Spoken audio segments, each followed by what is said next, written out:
A shocking number of high-income earners in the United States are actually in a much worse financial situation than you might expect. According to CNBC, over half of Americans earning over $100,000 a year are living paycheck to paycheck. You would assume that as one progressed through the stages of actually raising their income, they would use that to build assets around them, to build their wealth, and eventually support their life. But the stats just are not supporting that. And growing up, my own personal goals were almost always centered around income, like how to achieve the highest income possible, and I was always just focused on trying to find a job that would allow me to eventually earn a high six-figure salary. In my young brain, I always thought I would achieve getting that high income and that it would just make all of my life problems go away. And I do think that is a common trap that a lot of Americans fall into today. And it's not bad to strive for a high income. Again, income is the tool that is going to allow you to build wealth, but it's all about what you do with that income and being focused on the right things. And I think it all just comes down to intentionality. I think a lot of people have the mindset where they strive for a higher income and they achieve it, but they haven't set themselves up and learned the personal finance skills to properly manage that income in an effective, efficient way. And because of that, they just end up spending it and blowing right through it. So for this video, I'm gonna cover the top reasons that high income earners actually end up falling into the trap of living paycheck to paycheck and not having as much wealth as you might think they would. Now, I can acknowledge that there are both external and internal factors that play into this. And by external factors, I mean things that are outside of people's control. And then obviously internal factors would be things that those people are doing that they have full control of that they need to fix. And internal factors are gonna be the focus of this video. But let's start with the external factors because there are a couple important points I wanna make here. But first, make sure you hit that subscribe button. It really helps out the channel, and again, I would really appreciate it. Thanks everyone. But let's get back to the video. And again, we're first going to discuss the external factors that are keeping high earning Americans in the trap of living paycheck to paycheck. Because while I do think that people have a lot of control over their finances and they have the ability to change their bad habits, I can acknowledge that there are just some outside things that have impacted the economy that have made personal finance tougher on everyone. And the first one that comes to mind that I wanted to talk about is housing. And speaking of housing, I actually just did a video on what is making the US housing market so unaffordable right now. So if you want to check that out, I'll link it right here and I'll also put it in the description. But in general, it's just become so much more expensive to find a place to live over the last few years. According to a White House report, we saw the price of homes increase 18% in just 1 year from the year 2020 to 2021. And those increased values have held steady and have even grown incrementally since then as well. And on top of that, we're also seeing some of the highest interest rates that we've seen over the last decade, and they're likely the highest interest rates that Gen Z and millennials have faced in their adult lives. And the problem is that normally we can assume that an increase in interest rates would also lead to a reduction in the average price of a home, because as interest rates raise, it becomes more expensive to borrow money, meaning Americans are qualifying for smaller mortgages, which should lessen the pressure on the housing market, but that's not what we're seeing. We're seeing the price of homes remain relatively steady. And that is mostly because we're currently in a national housing shortage. To put this in perspective, let's compare the interest rates on mortgages from before 2020 to interest rates on mortgages that we're experiencing today. In 2019, the average mortgage interest rate on a new mortgage was 3.9%, and today that same average is 7.6%. So if we look at a $400,000 mortgage, the monthly payment with a 3.9% interest rate would be $1,887, while the average mortgage payment with a 7.6% interest rate would be $2,824. For the same house, for the exact same thing, you're going to be spending almost $1,000 more today than you would have had to just 4 or 5 years ago. And to make matters worse, we're not even factoring in like home insurance or property taxes.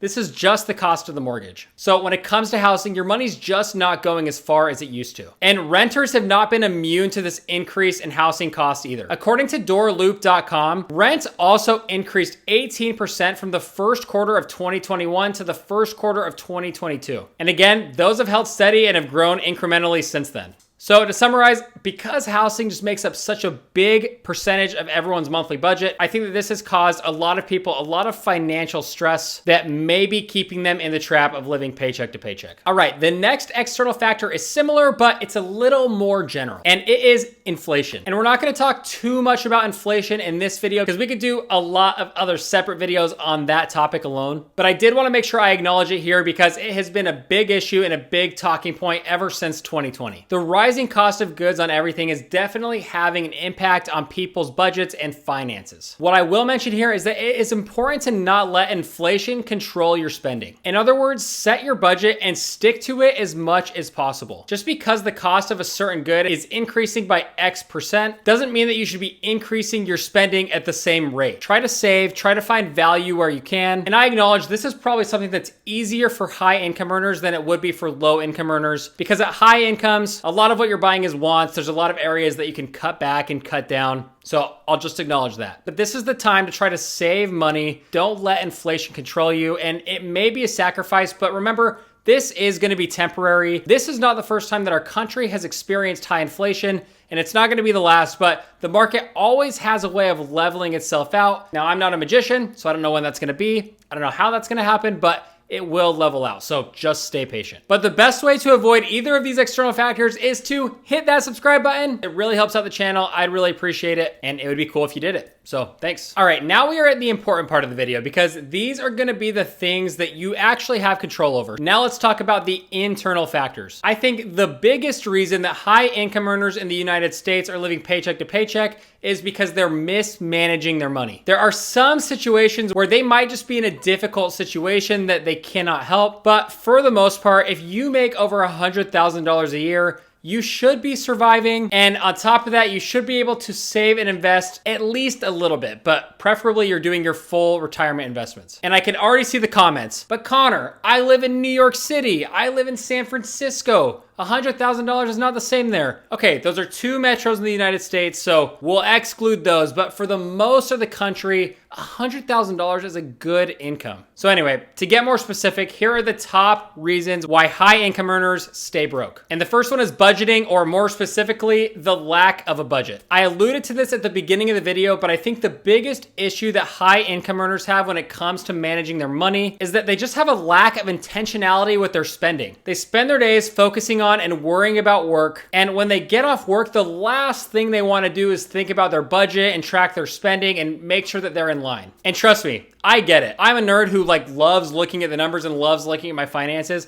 And sometimes there's weeks and months where I don't want to do it. It can just be an additional burden. It can be stressful, but it's important. And you have to get yourself in the habit of doing it regularly, because a lot of people are just finding themselves stuck in the trap of just spending without thinking, going throughout their lives, swiping, and because of that, they don't have any money left over because everyone else has taken it. And this spending can be on smaller everyday things like groceries, eating out, smaller hobbies that you like to do. And I actually think those are the most dangerous because you always think, oh, what's 15 bucks to go out to eat? It's nothing. But those add up over time as you build those negative habits. But not only is it the smaller things, there's also big things in life that I see people just splurge their money on, like vacations, weddings, advanced education, etc. And it's because whenever they take a trip or they do something big, they just do it without proper planning. And it usually leads to overspending and living paycheck to paycheck. And a lot of times when people don't have a plan, they don't have the money actually in place to even spend, so they go into debt to finance it, which is never okay. So while it may be a lot easier just to coast through life and do what feels good and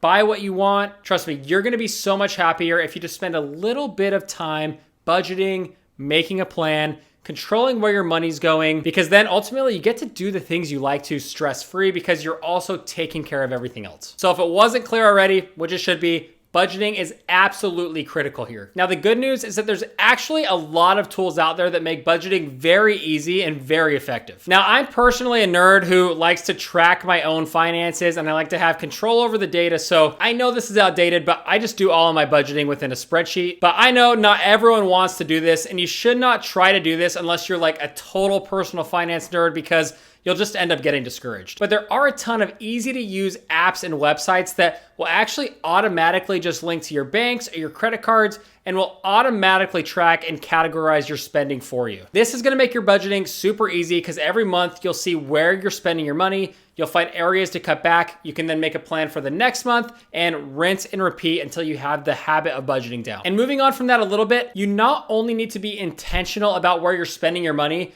but you also need to have a plan when it comes to your saving and you're investing. And for this, I love the motto, pay yourself first, which means just do it right when you get paid. If you take care of all of your investing, whether it's for your retirement or for something else right up front, then who cares what happens to the rest of the money? And I don't really mean that. You should still take care of your other income, but if you invest first, it relieves a lot of the stress later down the road and removes the decision of just blowing through that investing money instead. And it's actually best to automate this investing as much as possible. I think the best way to do that is just to sign up for your employer's 401k program. You should be investing at least 15% of your income towards retirement, but ideally it'd be great if you could get that up to 20%. And once you're enrolled in that program, then that money will just be taken automatically out of your paycheck. So that money never even hits your bank account, which is great. If you don't have access to a 401k program, then you can also just set up automatic contributions in an IRA or a different type of brokerage account. So that will require an extra step on your end. But again, the more you automate this, the less chance there is for error and the less likely you are to mismanage your money. And if you don't want to do that and you just want to invest the money yourself, then do it at the beginning of the month. Don't even give yourself the chance to spend the money instead. Because when given the chance, especially if you're not already a regular investor, then you're likely just going to end up blowing the money on something else. All right, now let's talk about lifestyle creep, which is a term I'm sure a lot of you are familiar with, but if you're not familiar with lifestyle creep, it is the idea that as your pay increases over time, you also find ways to gradually increase the cost of your lifestyle, meaning that you're just spending any increased income that you're now earning. For example, what do you see a lot of people do when they get a new higher paying job? Well, they go out and buy new cars, they go out and get a more expensive house with a mortgage, they might go on an extra vacation, or they might just take a nicer vacation. Well, that's lifestyle creep. They're upgrading their lifestyle in a way that's taking up all of their additional income. And this is something that's very easy to do if you're not consciously thinking about it. And just to be clear, it's okay to have a little bit of lifestyle creep. Part of the reason we're talking about personal finance is so that you can manage your money in a way that allows you to live the life you want to. So you can spend money on stuff as you earn more money, but you just want to make sure that you're not doing it in a way where you're increasing your lifestyle too much too fast, so that you can still use some of that additional income for savings and investing or other financial goals that you might have. So here's a couple specific ideas on how you can manage lifestyle creep and minimize it as much as possible. First of all, like we just talked about, you can pay yourself first. If you have the goal to save or invest a certain percentage of your income and you do that first thing every time you get paid, then you're actually setting that money aside and it cannot be spent. So again, that's a really easy, automatic way to avoid lifestyle creep because you're automatically contributing that percentage of your income. So any new income will also see that amount of savings and investments taken out of it. All right, number two, the other thing you can do to manage your lifestyle creep is to give yourself a small increase in the cost of your lifestyle whenever you get a raise, but not one that makes up your entire income. So let's say you're performing super well and you get a 10% raise. Well, maybe consider only spending 4% of that on increasing your lifestyle and potentially save and invest the additional 6%. Now, I don't think you actually have to calculate out these percentages. I'm just using them to give you the mindset that you should have. Overall, I think you would benefit by taking a slower approach when it comes to indulging, because not only will this allow you to free up more money for saving and investing, but I think this is also good psychologically, because whenever you start spending more money on your lifestyle, sure, you might enjoy that for a little while, but eventually your brain is going to adjust and you're going to be in the exact same mental state that you are in right now. So if you go and blow your whole raise on buying stuff you want, might be fun for a bit, but eventually you're going to acclimate to that and it's not going to be that much fun anymore. And then you're stuck in the habit of chasing that dopamine hit every time you get a raise, just blowing through any new income whenever it comes in. But like I said, I still want you to increase your lifestyle. I still want you to have fun, but if you do it in smaller increments, it's much more sustainable. So instead of every year going and saying, I want to spend 20% more on my life, what if I instead did 2%? So I increased my lifestyle 2% this year,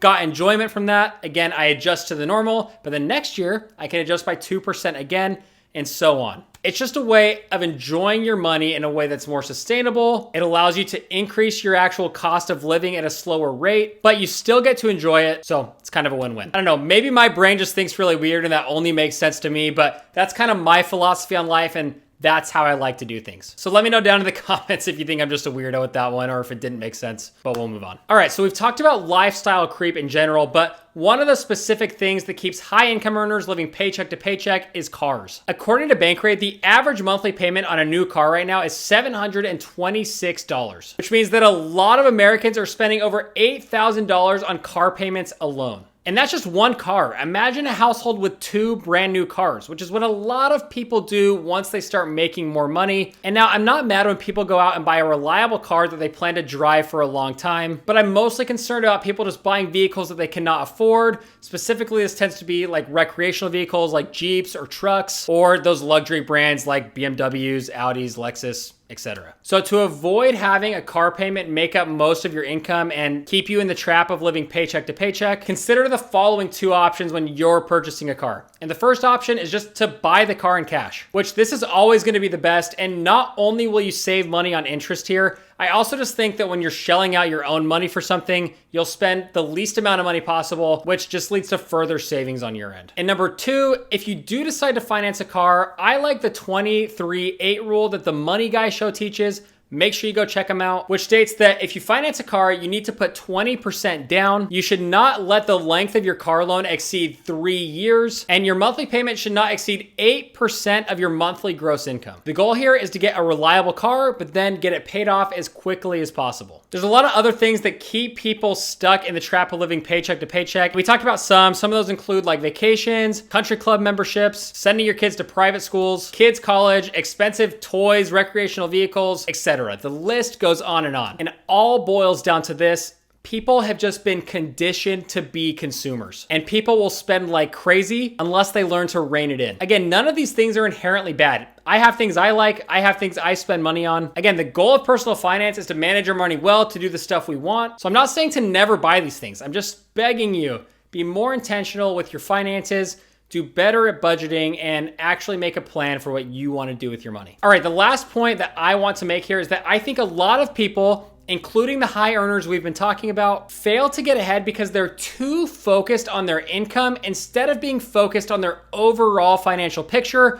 like their net worth. And don't get me wrong, it's important to keep working on and improving your income. At the end of the day, your income is going to be the tool that actually allows you to build wealth. But a lot of people define their financial success based on how much money they make, instead of focusing on how much money they actually have. And I think their life goals would be better suited if they looked at them from the perspective of wealth building instead of just focusing on how much their job is paying them. And to illustrate this, for example, let's say you want a Lamborghini, which I know is like the lamest example, super generic, but just go with it. When it comes to buying a Lambo, most people would say, I really want a Lamborghini, and when I start making this much money per year, I'm gonna go out and buy that Lamborghini. Or they'll say, when I can afford the monthly payment, I'm gonna buy that Lamborghini. And a better way to approach this would be to say, when my net worth hits a certain point and I can go and buy that car for cash and it's gonna have no impact on my actual financial life, that's when I'm gonna go buy the Lamborghini. Now again, the Lambo was an extreme scenario, but I just want you to start thinking from the mindset of actually being able to afford your life outright. And you do that based on the assets you have instead of the promise of some return of money in the future. Because the biggest risk with income is always going to be that it's unpredictable. Something can always happen to the economy. It can happen to your industry. Something can happen to you that prevents you from earning that income in the future. So you don't want to base all of your life decisions around it. You want to build up your assets. You want to be focused on your wealth building and your investing so that you have a more sustainable future than what your income alone can provide you. All right, and that's going to do it for this video. Let me know down in the comments what your thoughts are. Do you agree with what we talked about in this video? Do you disagree? I want to hear it. Remember to hit that subscribe button, hit the like button, and we'll see you in the next one. Thanks.